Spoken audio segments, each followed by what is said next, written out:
Title: Talking Stage. A story by Isabel N. Genre: drama romance.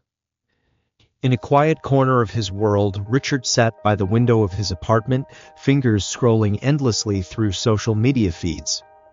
At 35, he had everything a man could ask for: a thriving career, a sleek black car parked in a gated estate, and a calm soul.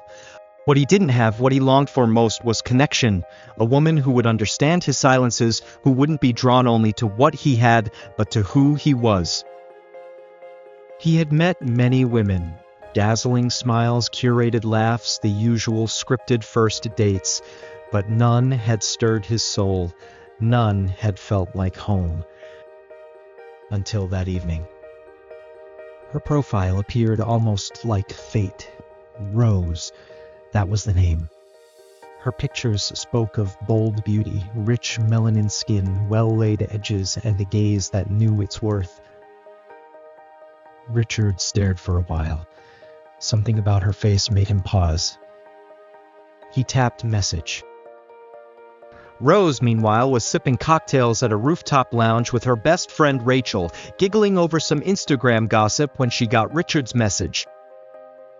"Who's this again?" she muttered. Rachel peered over. "Looks serious. His profile is decent." Rose scoffed. "He doesn't look rich to me. I can't be wasting my time on a guy that can't meet my financial standards." "Don't judge so fast. He might just surprise you," Rachel offered gently. But Rose only laughed and said, "Do me one favor. Just reply him like you're me. I don't have time to waste on small boys." She handed Rachel her phone. Rachel hesitated. "Isn't that wrong?" "Girl, it's just talk. What's the worst that could happen?" And so it began. "Rachel, in Rose's name," replied Richard. At first, she kept it light, cautious, but Richard's warmth seeped through each message. He was patient, attentive, funny, and above all, real. Days turned into nights filled with long chats and quiet phone calls. Weeks passed. Rachel laughed more. Her heart softened. She knew this wasn't her man, yet she couldn't help it. Richard, unaware, was falling for the voice behind the screen, believing it was Rose. One sunny Saturday, Richard sent the text that would unravel everything. "Can I finally see you in person? I want to take you out." Rose, uninterested but curious, agreed. "Rachel, you're coming with me." They arrived at the restaurant.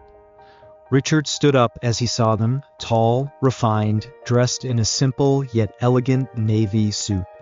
Outside, his car glistened in the sunlight, a matte black Mercedes. Rose's mouth fell open. "Wait, that's his car?" Rachel shot her a sharp glance. "You thought he was broke?" They sat. But the moment the conversation began, Richard noticed something was off. Rose seemed detached, confused. She didn't recall inside jokes or stories they had shared. She didn't laugh the same way. But Rachel? Rachel kept filling the blanks. Her eyes lit up at the same moments his did. She knew what he was about to say before he said it.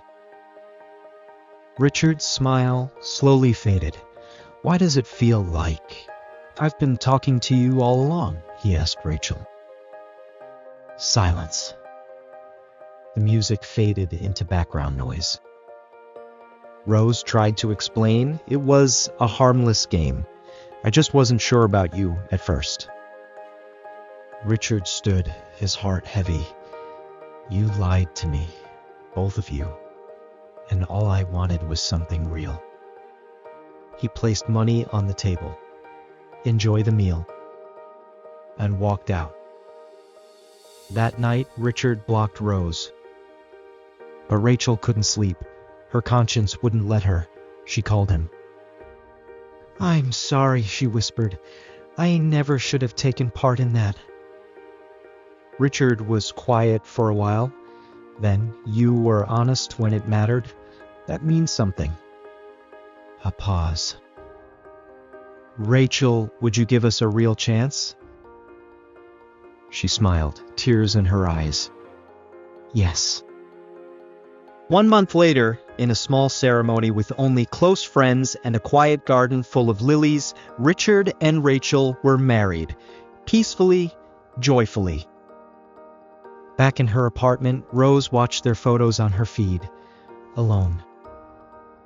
She had gained followers, but lost the one thing her soul might never find again, a man who truly wanted to love her for who she was, not what she had. Deep down, she knew it was no one's fault but her own. The end.